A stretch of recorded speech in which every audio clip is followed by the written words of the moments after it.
Bugatti has just announced this, the FKP Hommage, which is an amazing looking, amazing performing, one-off tribute to the original Veyron.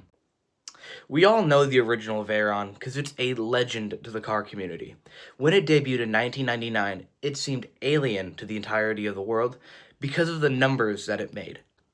It featured a quad-turbo W16 engine that pushed out over 1,000 horsepower, which also made it the fastest car in the world up to that time. But in my opinion, what made it really cool and unique the most was the design language of it.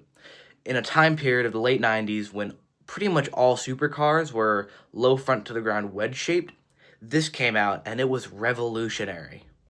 Take the EB110 for example, Bugatti's own design, and it followed that wedge shape. Or the Lamborghini Diablo, which I know Lamborghini's whole design thing is very similar to that to this day, but for the 90s, this was pretty normal. And the Pagani Zonda. Again, a lot of their cars still follow the same kind of basis, but for the time, this is pretty much what all supercars look like. Now, I'm not hating on those cars' designs. In fact, I love all of them, and I think the Diablo especially is one of the best looking cars of all time. But it's just kind of to show you how unique and one of a kind the Veyron really was for the time. But back to the Hommage. This takes everything I liked about the original Veyron and made it just that much better. The new engine puts out over 1,500 horsepower this time, and I think this time it looks a little better. Because one of my biggest personal critiques with the original Veyron was the way the headlights looked, and kind of the way the front end looked. Because I just thought it didn't really suit the rest of the car that well.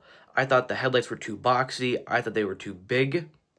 But the FKP Hommage changed that. These new headlights look really good with the rest of the body of the car.